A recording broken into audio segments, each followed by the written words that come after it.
સાથે હું હિના વાત કરવી છે સુરતની કે જ્યાં વરસાદ એક તબાહી મચાવી છે। સુરતમાં ભારે વરસાદથી ઠેર ઠેર પાણી ભરાયા છે। લાલ દરવાજા પાસે બેંકના કર્મચારીઓ પાણીમાં ફસાયા છે, જ્યાં પાણીમાં ફસાયેલા 12 કર્મચારીઓનું રેસ્ક્યુ કરવામાં આવ્યું છે। કર્મચારીઓનું રેસ્ક્યુ કરી સલામત સ્થળે ખસેડવામાં આવ્યા છે। આ સુરતના દ્રશ્યો છે કે જ્યાં ગળાડૂબ પાણી ભરાઈ ચૂક્યા છે, જ્યાં બેંકના કર્મચારીઓ જે છે તે પાણીમાં ફસાઈ ગયા હતા। જો કે સ્થાનિક અને તંત્ર દ્વારા તેનું રેસ્ક્યુ કરવામાં આવ્યું છે। તાબડતોડ કર્મચારીઓનું રેસ્ક્યુ કરી જીવ બચાવવામાં આવ્યો છે।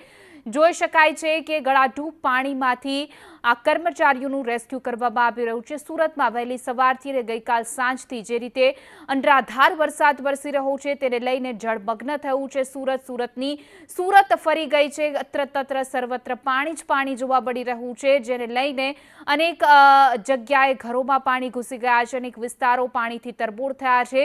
તો બેંકના કર્મચારીઓ ફસાઈ ગયા હતા, જેનું રેસ્ક્યુ જોઈ શકાય છે કે કરવામાં આવ્યું હતું અને તમામનો જીવ બચાવવામાં આવ્યો હતો। તો ગળાડૂબ પાણીમાંથી કર્મચારીઓનો જીવ બચાવ્યો છે। લાલ દરવાજા પાસેની બેંકમાં કર્મચારીઓ જે છે તે ફસાઈ ગયા હતા, જેમાં સ્થાનિક તંત્ર જે છે તાબડતોડ ઘટના સ્થળેથી દોડી આવ્યું હતું અને તમામ કર્મચારીઓનો જીવ બચાવ્યો હતો, જેમાં પોલીસ કર્મચારીઓ પણ જોવા મળી રહ્યા છે। બોટ મારફતે લોકોનો જીવ બચાવ્યો છે। લાલ દરવાજા પાસે આવેલી આ બેંક છે। વધુ વિગતો સાથે અમારા સંવાદદાતા જયેન્દ્ર જોડાઈ ગયા છે। જયેન્દ્ર, સુરતમાં જે રીતે અવિરત વરસાદ વરસી રહ્યો છે તેને લઈને અનેક વિસ્તારો પાણીમાં ગરકાવ થયા છે, લોકોનું રેસ્ક્યુ અને સ્થળાંતરની કામગીરી ચાલી રહી છે।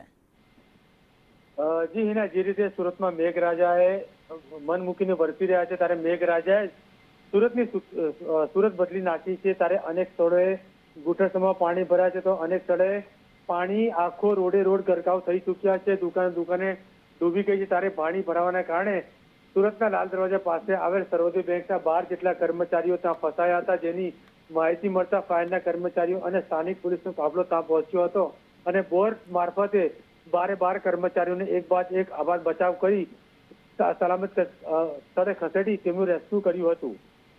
જી, સમગ્ર માહિતી આપવા બદલ આપનો આભાર।